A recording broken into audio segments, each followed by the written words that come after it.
Record. Good morning, dear friends. Welcome. It is the day after Isra Chag, the 24th day of Nisan, 5782. It is, April 25th, 2022.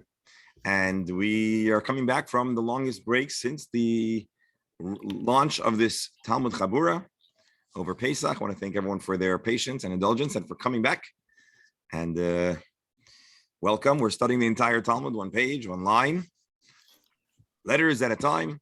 We are currently at the tail end of chapter 15 of Mesechus Shabbos, Perek Ve'elu Ksharim. It's going to be an interesting Gemara. I hope everyone had a good Yantif. You can tell my voice is mostly back, but we still have some residual effects from a beautiful Yantif. And I want to thank everyone that participated and hope those that were traveling had a good time. And it's a very chashuv yidin and shul. And I want to thank those of you that joined us over Yantif for being there.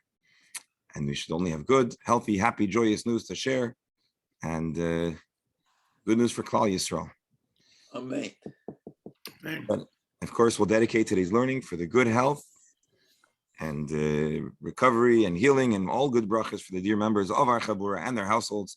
I mentioned two dear friends, Leah Basrita, Malka Basrivka, and all those who are davening for good health and perfect health. And a special tribute to those not behind the camera, the other side of the camera. You can add my father, whose your site was the first day Cholamoid, Nissen Ben Aaron. What was your father's name? Nissen Ben Aaron. Nissen Ben Aaron. So yeah, we'll also dedicate today's learning for Nissen Ben Aaron, Shabbos Ch and Aliyah. And he has a fantastic son, a Talmud Chacham, who keeps this shir enlightened and engaged. So Yasher Koyach. And with that introduction, I didn't know that Bernie has a brother.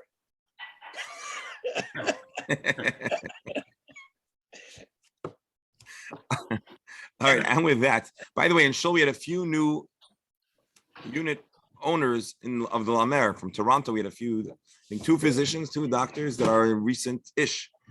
It was the first time in Shul, and some others. So there's a lot of. I asked them, "Did you guys buy after the assessment or before the assessment?" So unfortunately, he told me he bought before the assessment. I said, But anyways, no. Let's share the screen. Let's get started. And it's good to be back, and it's good to see everybody. And I want to thank you again for coming right back. And let's continue our journey through the Talmud, through Shas 113b. Let me just change up the format to our preferred. There we go. And here we are. We're smack in the middle of a discussion, but we're gonna have a new topic, so it's okay. We're talking about clothing, honoring Shabbos, as well as appropriate and inappropriate speech about business matters on Shabbos. And now we're going to slowly come back to a discussion about Big Day Shabbos by way of a continued conversation about things that are bad for your health. As you may recall, we said you shouldn't take up Psia Gasa, a wide step, and we talked about the healing properties of wine. Again, this is, I know, a week ago. We talked about the healing property of wine, and we had a question: is it the drinking of the wine? Is it looking at the wine? Is it placing the wine in the eyes? And in truth, I think contemporary minhag or minhagim embrace a variety of those angles. There is an inyan to look into the cup of Kaisel Kiddush or the Kais of Havdalah. There is a people that dab wine on their eyes and other places, and perhaps it's associated with this. And there's a segula of drinking the wine if you make Kiddush or Havdalah. And so as we pivot to another question about eating earth, which you may recall we just started on our final day before Yantif, before our break for Yantif, there's an interesting story. A man, and I'll tell you who it is. It was a doctor from California. Maybe we shared this story before. It was a doctor from California who actually has a son-in-law who lives in Miami Beach. And he once ate by my house, and he told the story. He was a brain surgeon. And so to be a brain surgeon, there are many, many, many, many years of training and fellowships. And finally, in his first year after all of that, when he was actually in practice and a full, again, pardon my ignorance, but a fully practicing and licensed and acknowledged physician, he was doing work and he had an accident and something went into his eye, damaging his eye greatly. And to be a surgeon with impaired vision, unfortunately, doesn't work. And it was devastating for this to occur in the first year after all of his training. And he thought his life as a surgeon was over. And again, I cannot even imagine putting all those years into training for any physician. That's why we have a lot of respect for our physician friends. And so he's devastated and they think it's over. And something to the effect, they called the Lubavitcher Rebbe, or someone went to the Rebbe and they told him that there was this accident and they want a blessing for this doctor that he should have restored eyesight. I don't know if they were so optimistic, but they asked this for such a bracha. And the Rebbe told him, and I think I shared this once before, that he should be very makpid to make Kiddush and Havdalah on wine. I don't know if this is a hira for everyone, but he started being very makpid. He took on himself to be makpid to make Kiddush and Havdalah on wine. And Baruch Hashem, he had a long storied career as a brain surgeon with use of both eyes. So anyways, there is such an idea of a segula about wine of Kiddush and Havdalah and eyesight. But now we're going to pivot away from wine and into something a whole lot less appetizing. Professor, welcome on board. Hope you had a nice Pesach. Rabbi Yishmael asked Rabbi Yossi. Again, we read these lines right before we signed off for Yontif, so I want to meet up over here. What is the halacha? Are you allowed to eat earth on Shabbos? And we asked, why would a person think of eating earth on Shabbos? And not perhaps, it was clearly done with the understanding that there was a medical value, a medicinal value. And I think when we were learning this then, we even looked up that there's certain minerals or something that maybe were beneficial. But in the balance, eating earth is not a good idea. So here the question is, can you do this remedy of eating earth on Shabbos because it has a medical contribution? Maybe it should be permitted. Amar Lei, Rabbi Yossi responded, I don't understand your question. You're coming with the assumption that it's okay to eat earth, and then just on Shabbos, you shouldn't do it. Is it ever okay to eat earth? It's also probably not okay to feed someone else earth. Shani Oimer, you know why I say you can't do it ever?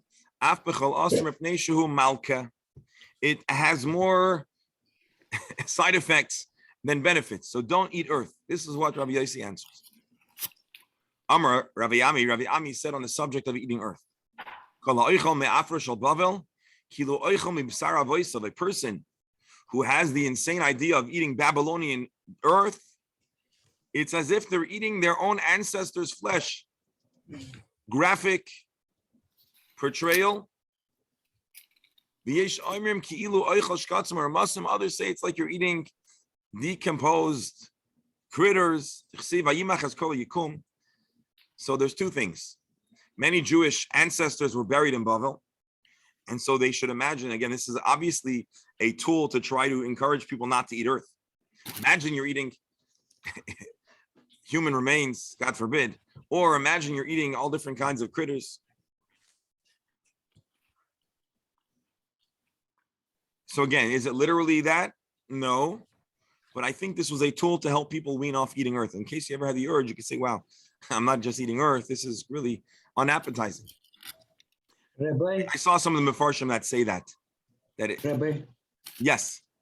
I think that there is a general principle or understanding that when Talmud prohibits something, this is an indication that people were doing that for this or for that reason. Yeah. Like if the people never did that, there would be no need to prohibit it.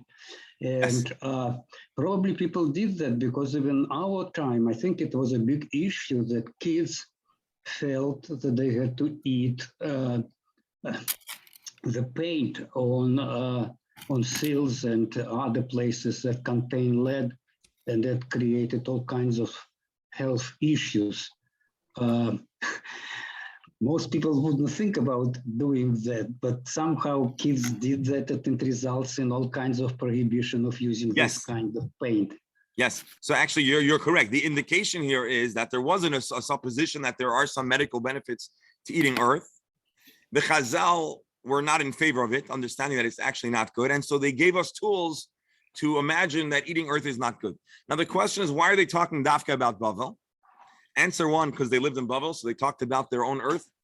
Answer 2, only Babylonian earth was imagined to be beneficial medically, so they didn't even talk about other earth. Or alternatively, these assertions wouldn't work elsewhere, so they used it where it worked.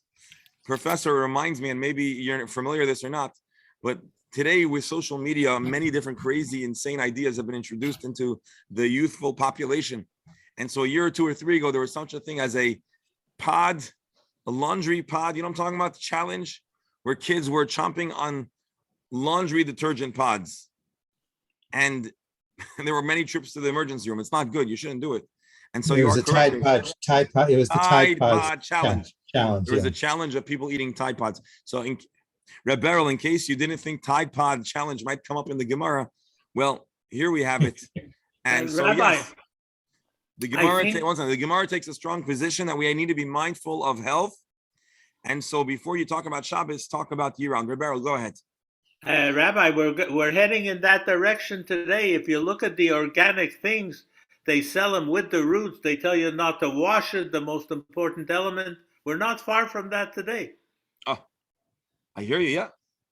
So I don't think we're saying that or we haven't staked a position on how little trace of earth may it be allowed to be introduced into food.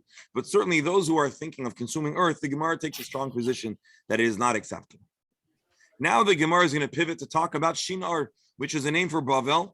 And so we're going to get a little bit of a historic perspective about what transpired in that region.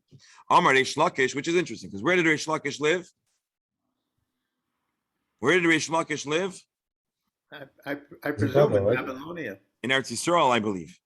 So it's interesting that Reish Lakish is giving a comment on the name of Bavel. I mean, it's not that crazy. We could weigh in about places we don't live. But Amar Reish Lakish, Lama Nikra Shma Shinar. Why is the region of Bavel called Shinar? Shekol Meisei Mabel Ninaru Lasham. Because of the dredge, is that the right word? And all of the stuff that decomposed or built up ends up washing to Bavel. Why? Because Bavel is understood to have been a relatively low sea level. And so it was likely that stuff is the sediment and the remains are going to drag down there. We should have only good news. Amar Rabbi Yochanan had there's another name for Bavel. Lama Nikra Shma Mitsula. Why is the region also called Mitsula? Shekol Meisei Mabel Nitztalu Lasham. Because all of the humans who passed in the flood, their remains sank and ended up in Bavel. And this gives us a little of a different context or a deeper context about this idea. If you eat Babylonian earth while you're eating human remains. Alternatively, they say it's like you're eating shkatzim, ramasim, bugs, and crawling critters, which obviously are the most unappetizing kind of things to eat. So Gemara says, obviously, there's no like actual remain of a critter. It's all totally pulverized and decomposed. Amri kiva the malti gozer barabanim. So we're saying is, being that it is detrimental, the Chachamim made it considered as if there are critters. So just as a Jew doesn't eat a critter, they shouldn't eat the earth, but not that there's actual literal critters there. I know you'll tell me maybe there was a fossil, but I don't suppose a fossil is in the earth. It's probably hard and a part of the Ha'u Gavar Dachal Gargishta V'Achli Tachli. Why were the Chazal so opposed to eating earth? This is a very interesting line. I don't know what to make of it, but let's read it and then we can discuss.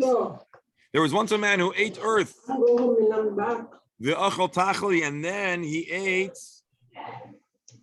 just a grass, moment. a kind of plant. I think it's a green plant, right? And the plant started growing in his digestive tract, and he passed. Rashi, literally what it's saying is that a plant grew in his stomach. I remember being told not to eat watermelon seeds because you don't want a watermelon plant growing in your...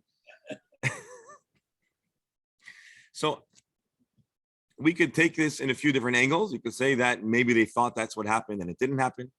Maybe you could say they thought that's what happened and somehow it did happen. Or alternatively, the idea of it being a toxic combination is being conveyed in a way that the imagery will remain in our minds. If we'll just say, oh, there was a bad reaction, that doesn't really leave a strong reminder. But if you tell the kids, sort of, don't try this at home message. yeah. So again, I don't know if we're making the assertion that happen literally. I think we're more trying to create a strong visual to discourage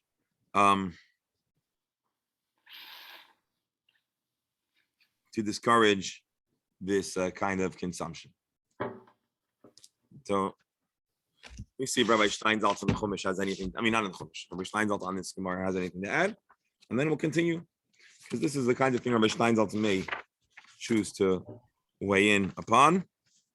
Oh, here, smachim b'meyav, growing stuff in the stomachs. In certain cases of intestinal blockage, pieces of vegetables that had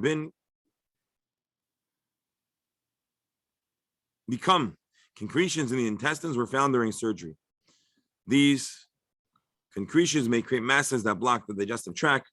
There's a scientific term. So basically, Rabbi Steinsaltz is saying not that it actually grew, but it created a buildup that was detrimental. All right? There we have it.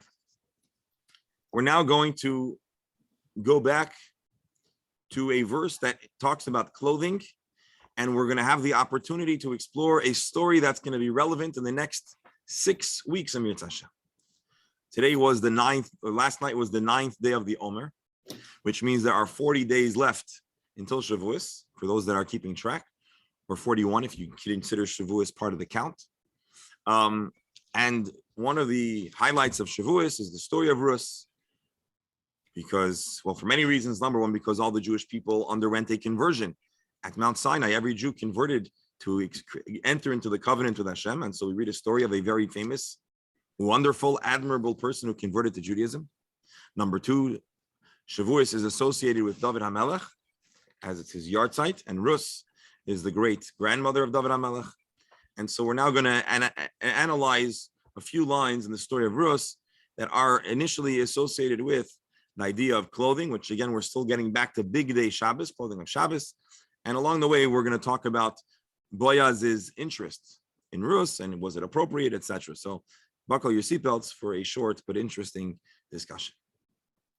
In the book of Ruth, it says that Naomi, Rus's mother-in-law, advises her, because they were very impoverished, to go down and collect by Boaz.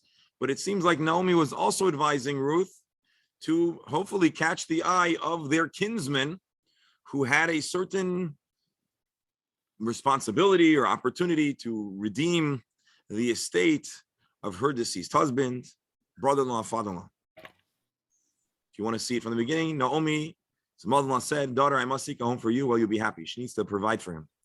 So she tells him, Halei Boaz moidatonu. Boaz is part of our extended mishpacha. You are close to the family, and he'll be winnowing. And so try to get his attention, and what happens will happen. Now let's see the book of all the Talmud. Naomi says, wash yourself, anoint yourself, and change your clothing, put on clothing. Rashi.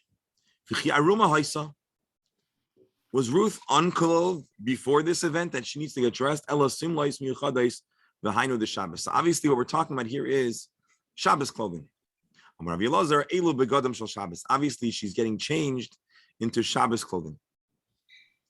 The Gemara now comments,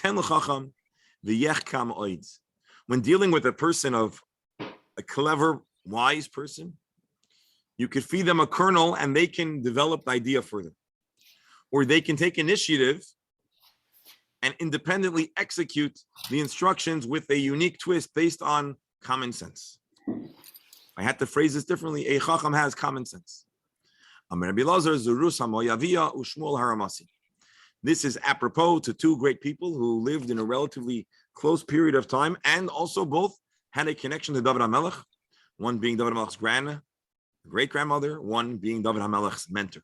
How did Ruth and Shmuel indicate common sense? So let's see. Rus. How did Rus do it?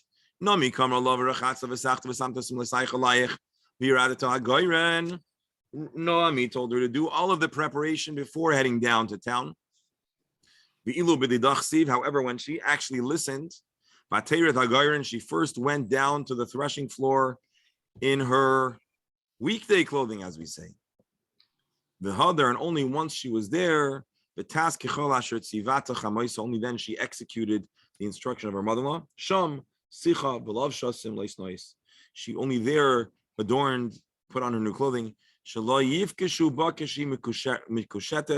If she's all dressed up as she's heading down, the guards probably would not let her in, assuming she was there to do something untoward.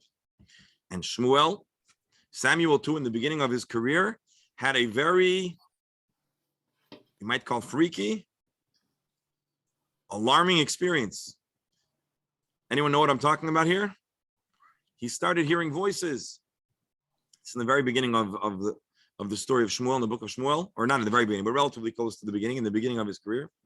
The Ilo Eli Kamarli. What happened, if anyone recalls the story, he hears someone calling him Shmuel, Shmuel, but then he doesn't see anybody, and he thinks it's Eli, his mentor, calling him. And so he goes down to Eli, and it happens a few times, and Eli realizes this may be a summoning from a higher voice, maybe from Shamayim. So he tells him, Shechav, go back and lay down. If the voice calls to you again, Vikamarta, you should respond, Daber Hashem, Hashem, please speak. Ki shemeya avdecha, your servant hears. So Eli realizes that he may be experiencing a prophetic experience, and so he advises him to engage with Hashem, or the voice that Hashem is creating to present to him in a respectful and appropriate way for a budding, starting out prophet. That was his instruction. You know what Shmuel actually did? He did as follows. The verse says, Hashem came and once again called to Shmuel as he's lying in his chamber in the temple compound, which was not the temple compound, it was the tabernacle compound. He hears the voice, Shmuel, Shmuel. And there's some crinkling or crumpling in the background. I'm going to hit mute all. Of course, please unmute for comments. And all right. Hashem arrived anthropomorphically. Hashem doesn't have a physical body, but Hashem took the steps to create this prophetic experience for Shmuel again. And Shmuel said, Daber, please speak. For your servant is listening. Amar Daber Hashem. He didn't say Hashem speak. Why did Shmuel change his instructions? Rashi. Hashem's voice, the Shechina, was calling to Shmuel, emanating from the sanctuary. But Shmuel didn't know for certain the voice that was calling him. Eli understood that it is Hashem, it is a prophetic communication that's happening. The mentor Eli says, say, speak Hashem. Shmuel realized maybe someone's pulling a prank. And so just in case he's being pranked, he's not going to say the word Hashem so that the pranking person would not be successful. If you started hearing voices, you would also be afraid that maybe someone was pulling a prank. You want it to be something prophetic or otherwise understood, but Shmuel was hedging his bet, and the Gemara here is complimentary of that, which is interesting. The Gemara is showing you don't have to be utterly naive. You can hedge your bets, and Hashem will understand. I think this is an interesting analysis of an interesting story. One more thought, and then we're going to look at the Ben Yoyad and the Chedush Agad. This is a crazy story. It's obviously Hashem does not have a voice. Hashem does not have a single voice. How do I know this? Because Hashem does not have vocal cords. Hashem does not have a physical body to create voice. But Hashem, Kol Yachol, the creator of existence itself, has the ability to create a prophetic experience for a human being wherein they are being communicated to by Hashem. And Hashem, in his graciousness, allows the experience to be within the confines or relative confines of the human being. And so to Shmuel, what he perceives is the sound of a voice that was so relatable that he wasn't immediately certain it was Hashem. And so I think this is a very interesting insight, partial insight because there's a whole corpus of texts in the Bible and in the Gemara and the commentaries and Jewish philosophy and Kabbalah about what prophecy is and isn't. But just taking the story at face value, it gives us an interesting sense at how prophecy was, and the fact that prophecy was most likely a custom experience for the prophet. Let's now take a look at the Ben Yehoyada. Back to the story of Ruth. That says that when she put on her clothing, we're talking about Shabbos clothing. Rashi explains smolos or simlois miyuchades. Behind the Shabbos, hakari l'smol Shabbos miyuchades la. Shabbos has a special association with kingship, with malchus, with the feminine aspect, and therefore it's appropriate, according to a more mystical and esoteric sense, that we should call Shabbos clothing smolot Shabbat, associated with the feminine.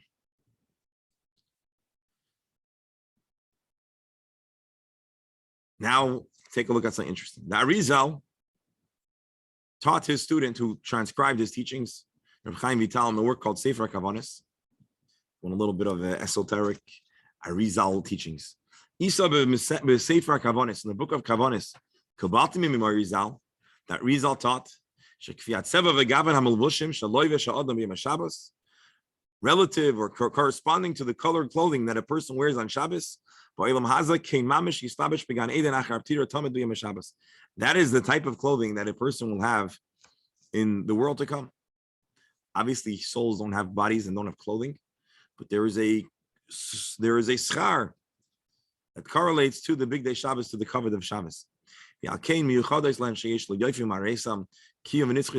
there's a certain eternity in the way a person honors Shabbos. So Hasidic thought and Kabbalistic thought teach that a mitzvah, which is a moment in time, creates an eternal reverberation and an eternal schar. And so the Arizal is teaching that the covet of Shabbos, the big day Shabbos too, creates an enduring bracha, an enduring spiritual capital for the neshama, which is an interesting idea, good to ponder. And there's more deeper Kabbalistic ideas, which we'll save for another venue. The Chidush Agadis. So why does it describe Simla Sayech, which is in the plural, not Simla Soch? It's to teach us that she took multiple garments. She had her weekday clothing and her Shabbos clothing. She put on her Shabbos clothing only once she switched out, again, so there would not be the suspicion of impropriety, although I guess in a sense, maybe what happened there was questionable, if not for the association and the right, let's say, to hope for Boaz's sponsorship and the Yibum Ish engagement. For those that know the story, know, and if Mirza Hashem will talk about it in the future. So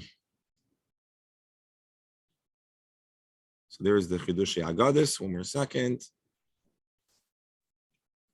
Well, that's a story, an interesting story, an interesting analysis. Two people, Ruth and Boaz, who are wise, and the Gemara is now going to continue.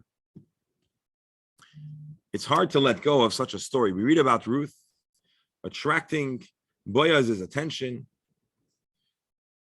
We might describe what happened as a seduction of sorts, and the Gemara wants to understand both Ruth's motivation, but also Boaz's interest. Is it appropriate? So the book of Ruth teaches further. Ruth went, arrived, and collected the gleanings that were entitled to those that are impoverished in the fields. Amar Rabbi Elazar commented on this narrative.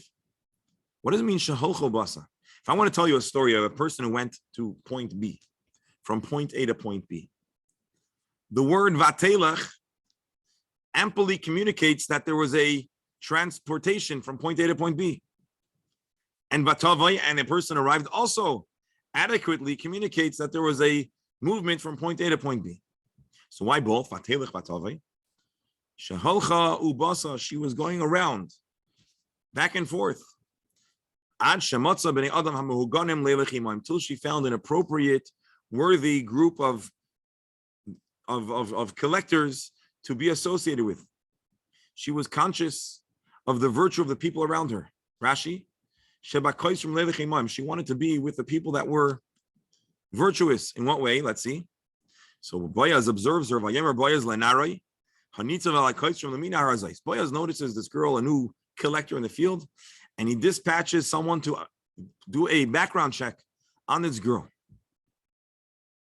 Okay, it was a little more. What's the right? It was a little less official than that, but he wanted someone to look into and find out who this person is. So the Gemara says, understand, Boaz was the giant, spiritual giant and leader of the time.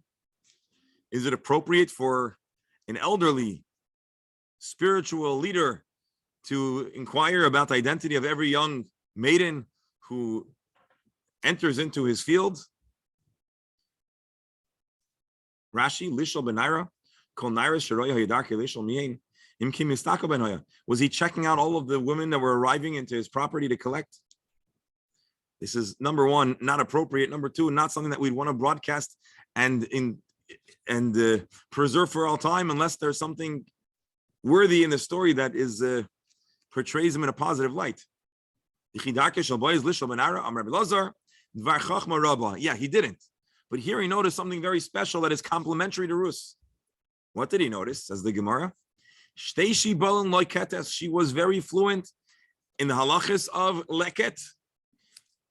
As we know, and feel free to ask any questions or tell me I'm going too slow. I want to try to explain this. In the Torah law, if a person is harvesting, gathering their stalks, and they drop a stalk or two, well, they're not allowed to go back and collect them. Those are meant to be left for the impoverished people of town. And it's called leket. I think we translated that in English as gleanings, or the fallen, isolated stalks. But isolated is two. Three is not isolated. It's already a bunch, and you're allowed to collect them. And so Rus was very mindful of the halacha of which stalks she was entitled to, which stalks she was not entitled to, which indicates two things: knowledge and integrity. There weren't cameras there, so who's going to stop her from taking 3 stalks? So obviously this is a very noble person. Rashi.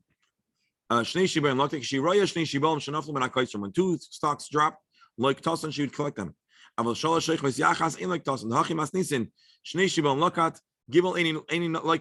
She only took that which she was entitled to. And so now, back to the story. Boaz notices this girl and he says, I got to figure out what's the story here. Something doesn't add up. He wasn't used to having such folks of moral caliber and knowledge. It seemed like she must have been a Beis Yaakov educated girl. What's she doing in the field? Something doesn't make sense. Something doesn't add up. So he wanted to find out what's going on. I'm sorry for singling out Beis Yaakov. There are many other virtuous schools out there. Dr. Hammer, I don't know the name of the Bronx girls' Jewish school, so otherwise I would. My wife went to Beis Yaakov. Oh, okay. So it's a past. Okay. So this is a very virtuous girl. And Boaz wants to know what's going on. Ben Yehoyada.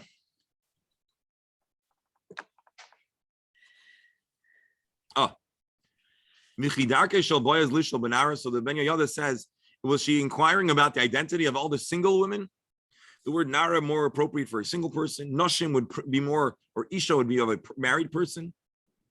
So here, Ben Yehoyada is mimicking, it's not really true. I'm saying what the Ben Yehoyada. This was a big guy. Maybe he was interested, but his status wouldn't allow him, or shouldn't have allowed him to ask. It's not appropriate for the Gadol B'Yisrael to have a Tinder profile. So the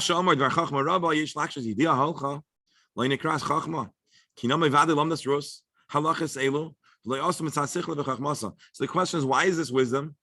She was trained. She did what she was trained. So the Maharsha gave an answer, which I didn't check out yet.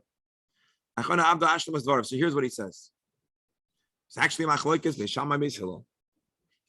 And so she was taking the halachically accepted pshat. This is a cute take on it.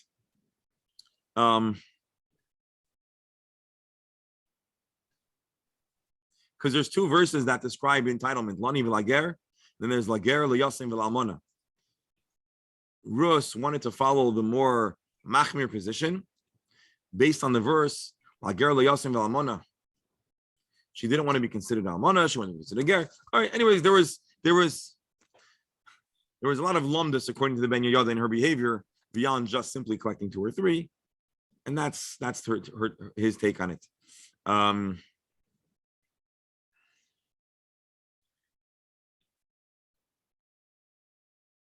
that's actually, again, what the Maharsha says also. It seems like she was following the halachic practice, although there were others that had a justifiable practice to take 3. So that's what caught his attention, that she was really virtuous and really educated. Again, apparently through the full Beis Yaakov system. Now he wants to figure out. Okay. If I was talking in Crown Heights, we have to say she was a Beis Rivka Talmud or Talmidah. So, and if it was William, but anyways, okay. We're not done yet. We're going to still continue trying to understand the story of Rus. Rus is a real heroine, a real model citizen for the Jewish people for all time. Someone who not only, although she wasn't born to Am Yisrael, she's someone that we not only adopted wholeheartedly, we don't just accept her conversion, but she is someone that is a true role model for Am Yisrael. And so we're going to continue talking about Rus. The Masnisa Tana, there's a brisa that describes what she did right. So we said an opinion that said she was halachically appropriate. But now we're going to give an additional take on what made Rus so virtuous. Dvar tznius rabba, he saw unique modesty in her mannerism. Oim dois me'umad. If the stalk was in a standing position, she would take it while standing. Rashi, shibolim, oim dois sheshachach boyaz loikta me'umad, sheshachach, the shichach has come, manam yahav shicha. Because there's 2 things, there's leket and shicha. There's the grain that's forgotten and there's the grain that's dropped. So if it was standing up, she would take it. Noiflace, but if it fell down, miyushav, she would sit down. Oisan, shenoshim menakreitzim, loiketes, miyushav ein shacha litla mishum tznius. And so there's a principle that we talked about a few times, that to take something by bending over is not fully virtuous, but to bend down. Today, physical therapists or occupational therapists all over the world will always tell you that if you want to collect something, you should try to bend at the knee instead of bending over. It's advantageous health-wise. But in the time of the Gemara or the time of Rus, they didn't necessarily know this, but as far as tznius was concerned, it was considered more tznius to bend down in a modest way than to lean over. He advised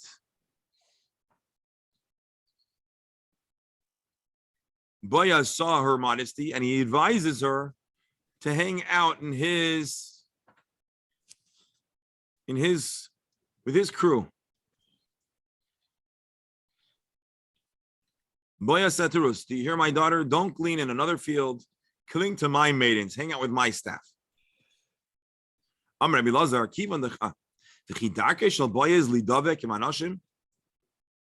Boaz the Gadol Hadar, someone who hung out among women? This doesn't portray the Jewish concept of how we would imagine a truly great leader of Klal Yisrael.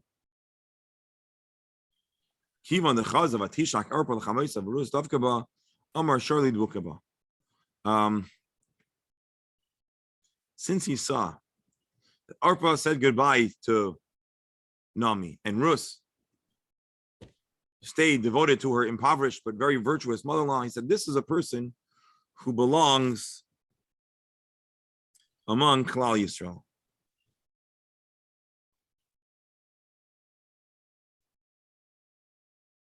Which makes me wonder if the initial challenge is not so much that she was hanging out with women, but with women that had a Moabite background.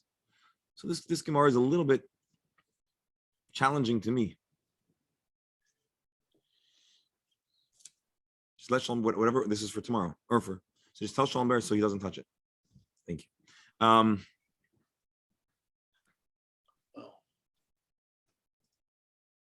By the way, I don't think the Pirush HaPashit indicates that Boaz saw that parting. So that's interesting. Oh, so the Maharsha asked the question that I didn't verbalize, but I was wondering. The verse doesn't say that Boaz was hanging out with the women. On the contrary, he invites Rus to be present in the estate among the women of his household.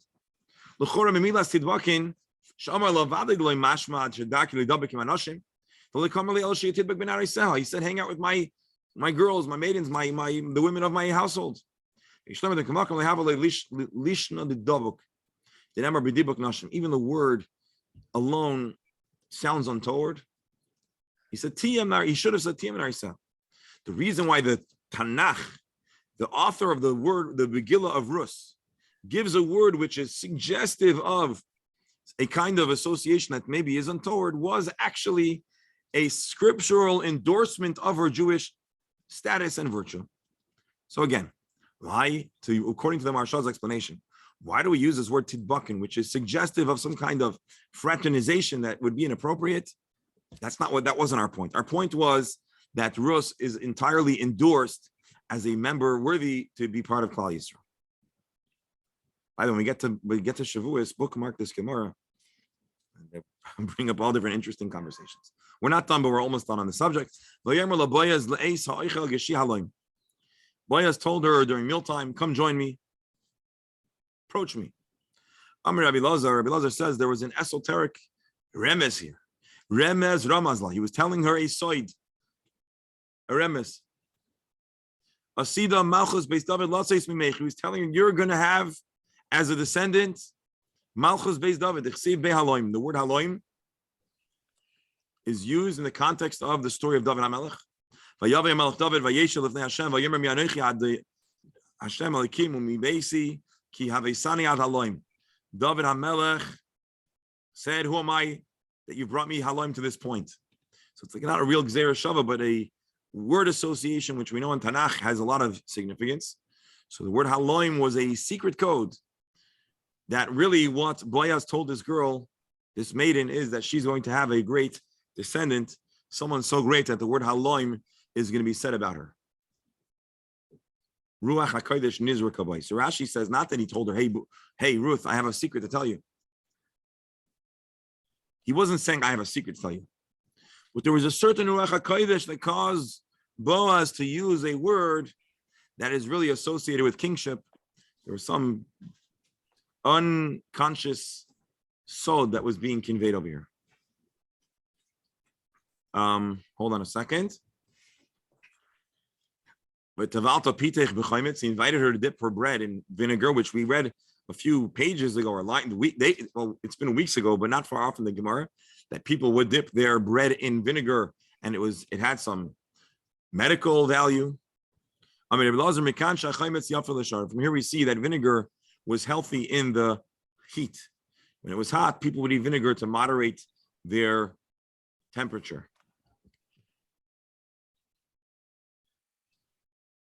What's the connection between? I don't know. We're just asking why he ate that food. Because they were all shvitzi, they were working in the field, so vinegar was advantageous. There's also a remez that there's going to be good descendants like David HaMelech and disappointing descendants like Menashe. As we know, not all the kings of Beis David were virtuous.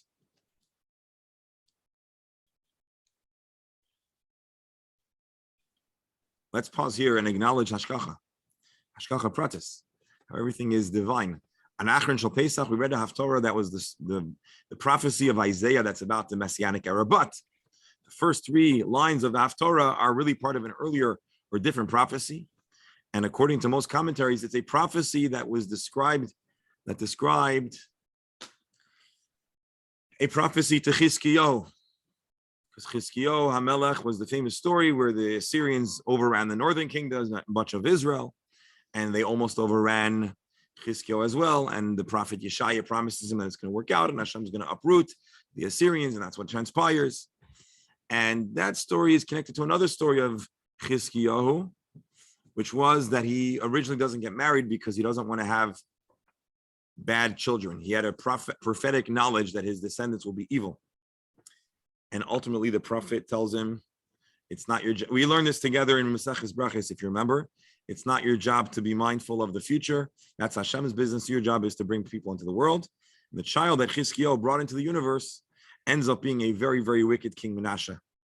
And so the story of Chizkiyahu, which we just read about or just alluded to, on Achron Shal Pesach, well, here we're going to unpack a little bit of the story of Chizkiyahu briefly. And then we're going to be on to another topic. Rabbi Shmuel bar Nachmani Amar, Rabbi Shmuel bar Nachmani says, Remez Ramaz Lon. Boaz gave a remez to Rus, that she's going to have a person that comes from her, Asid ben Lotzis Mimech, Shemasav Kashin Kachoimetz. You're going to have a destructive, corrosive person in the family, just as vinegar on its own could be corrosive. As our dentists, is Rabbi Nachum with us today? No, but as our dentist informed us. Manu Menashe, this is King Menashe. Which I'll just remind you, refresh your memory about the Gemara about Menashe. I shared with you that my name is Menashe. And I always struggled between the Menashe of Ben Yosef and the Menashe ben Chizkiyahu, who was not so virtuous. Although in his defense, Menashe does tshuva in the end. Anyways, Vatesha mitzad hakoisrim, sit among the collectors. Amar Elazar mitzad hakoisrim, v'loy b'toich hakoisrim. You should be on the side, but not among them. Remez Ramaz Lo Shasida Malchus Beisavish et Ischalik. He was giving a clue that there's going to be a divide. As we know, there was a severing of the 10 tribes and Malchus Beis David, the kingdom of David and Benjamin. Rashi, I know you were thinking that we're going to say Malamed, that Boaz had a mechitza between the men's section and the women's section. Maybe that too. But here we're talking about a divide that was a remes for the future. He actually set her apart. So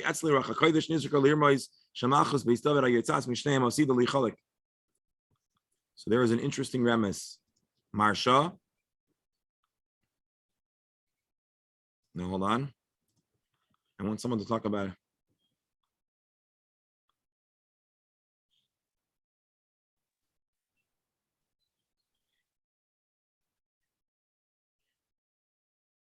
All right.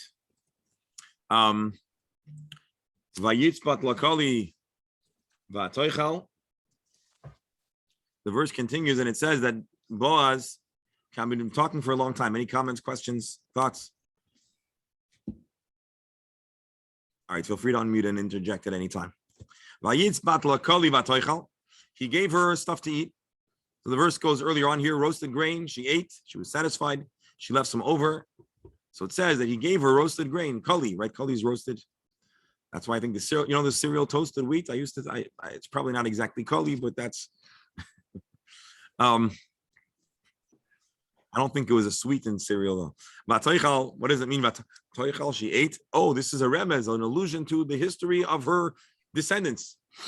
Vatoichal b'mei David. Consumption describes a certain state of means. Rashi, lashon oisherhu. Ate and satisfied David Ushleim of the Chizkiah. This is a description of the 3 kings who Klal Yisrael did very well with them. David, she was satisfied by Shlomo, and there was a remainder by Chizkiah. I just mentioned. Alternatively, satisfaction or having what to eat. That was the prosperous times of David and Shlomo. Tizba, fullness. In the days of Chizkiah, remainder. Bimei Rabbi. The descendant, Rabbi Yehuda Hanasi, who came many, many, many generations later, but he was a descendant from the same line.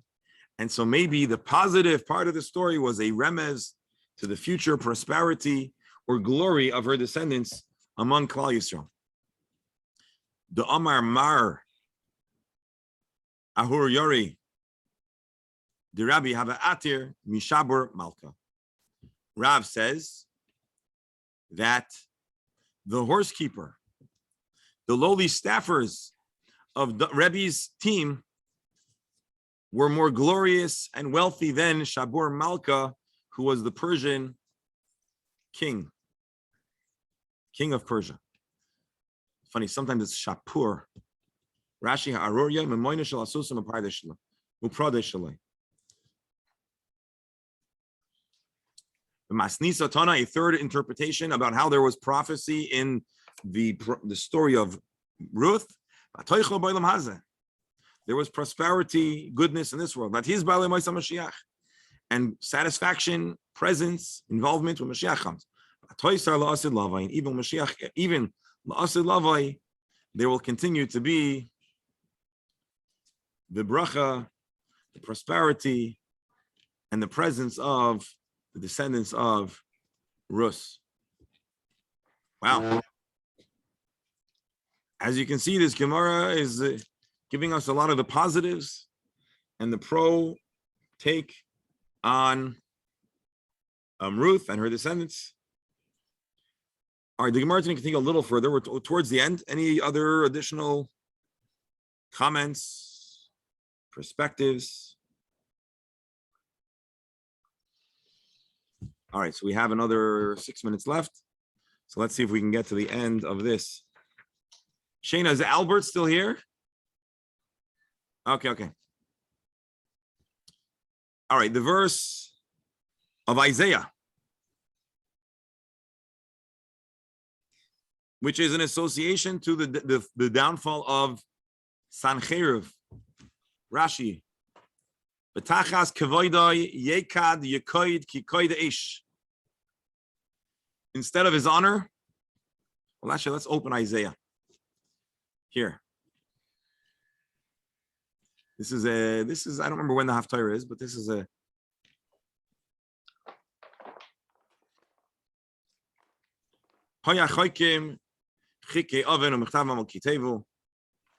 those who write evil stuff, do bad stuff, etc. Here. Assyria wrought of my anger, in whose hand as the staff is my fury. So we're talking about a prophecy that is against Ashur. So Hashem, the prophet Isaiah is saying, I will send against an ungodly nation. I'll charge them against the people that provoke me. So he's talking about how initially there's going to be problems for the Jewish people at their hands. But in the end, although things seem to be going well for him, he thinks, I have kings and my captains. It doesn't end up working out. He thinks because I was able to seize kingdoms larger than, shall I not do to Jerusalem and her image what I did to Samaritan idols? Does the king of Ashur, Sancheriv, is saying, you think if I won't be able to replicate my victory in the northern kingdom, Samaria, right? Shomron, will I not be able to do it to Yehuda? But Hashem's going to punish the arrogant kings of Ashur because he thinks, he thinks it's his own glory, it's his own strength. He thinks I was able to seize like a nest the wealth of the people, etc., etc. Here's a very, very famous line, and we're getting to the punchline. Does an axe boast to the owner of the axe who uses it? A wood chopper chops down a tree, or whatever you call it. What do we call them? Loggers. There's another word. A lumberjack. Does the axe brag to the lumberjack that he downed the tree? Or a saw to the wielder of the saw? A rod to the person that lifts it? So Hashem is saying, and the prophet is saying, Melech Asher doesn't realize he's just a tool of Hashem, but he thinks he's his own guy. Lachein yishalach Adon Hashem tzvois b'mishman of rozain v'tachas kvoida yikad yikod kvoida ish. So therefore Hashem is going to send a wasting away in his fatness, meaning the king is going to have a tempering of his greatness and a burning v'tachas kvoida. Under its body shall burn a burning like that of fire. Tachas kevoidai, yekad yikoid kikoida eish. Destroying frame and flesh, which will be like a sick man who pines away. That's already the next.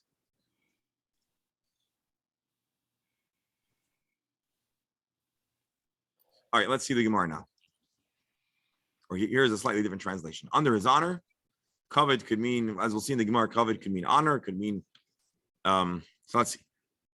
Tachas kevoidai, yekad yikoid kikoid eish, Rabbi Yochanan, v'tachas kevoidai, loy kevoidai mamash. In exchange for his honor, but not literally his honor. Rashi, because we're already talking about a discussion about verses in the context of Rus. It doesn't mean literally his honor. What does it mean?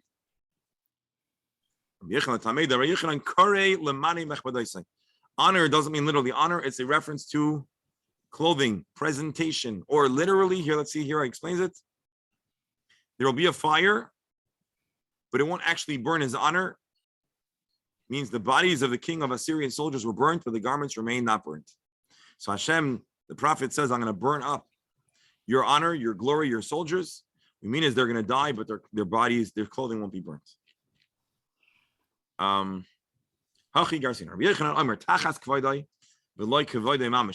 the clothing, but not the clothing.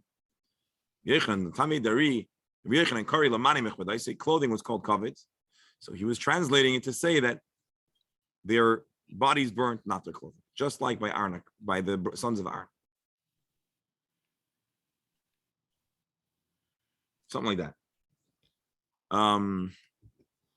Abelazar says, what does tachas kevoidai mean? Tachas kevoidai mamash, in the place of honor. The soldiers were a glorious representation of the king's might. And now, instead of might, there was a pulverized, diminished force. Shmuel bar Nachmani says, no. Just like the sons of Aaron, they passed, but their bodies remained whole. Just like by the sons of Aaron, they died, but their bodies remained whole. So 3 interpretations. Either the soldiers' bodies were burned, their clothing remained whole, or they were entirely charred, or they passed, but there was no evidence of why or how they had been taken.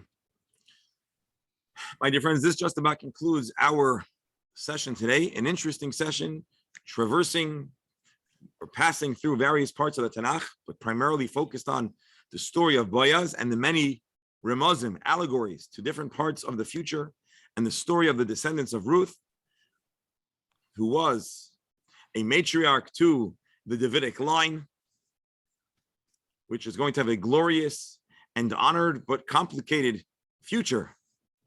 And much of it alluded to in the story of Ruth herself. And then in closing, we brought up Chizkiyahu, who's one of her descendants. And so we end up talking a good bit about different parts of the story of his nemesis, Sancheriv, and verses from Isaiah describing their downfall. That's today's Gemara in 10 seconds or less. Interestingly enough, today's Tanya portion, there's a segment of Tanya. Today's Tanya portion talks about a king and his garments, but it makes the opposite point. It says, what about a king does a person fear? Is it the king's body? No, because a king could be wheelchair bound, paralyzed, or very weak, and a person is still fearful of the king because the king, the fear of a king is their power, their authority, and their absolute reach of authority. And he uses it as a parable to understand that although we cannot see Hashem, the world can communicate to us Hashem's vastness and greatness. And just because we don't actually see Hashem, it doesn't mean that his might does not exist. Just as a king, a truly powerful and forceful authority, it's not their body that is fearsome, but it's their all-together overall might. I hope I properly conveyed that in, 30 seconds less. My dear friends, it's so wonderful to be back. Thank you for joining us. And I hope we should have the privilege and the zechus to meet again tomorrow to continue our journey through the Talmud to School Mitzvot. You see, I've been hanging around our Syrian community, Yasher Koyach, and have a wonderful rest of your day. Thank you. Elmer will follow with today's Chumash, and looking forward to seeing everyone tomorrow, same time, tomorrow on the same link. We'll continue our journey through the Talmud. Every so often, put the link up every so often, so you don't have to scroll so far to find it. I'm sorry? If you put the link up like once a week. So Okay, we don't I'm scroll sorry. so far. That's a good point. Shkoyach. Yeah. All right. There's a lot, Baruch Hashem, there's activity. So there's Baruch Hashem. Yeah. All right, take care, everyone. Thank you. Hope to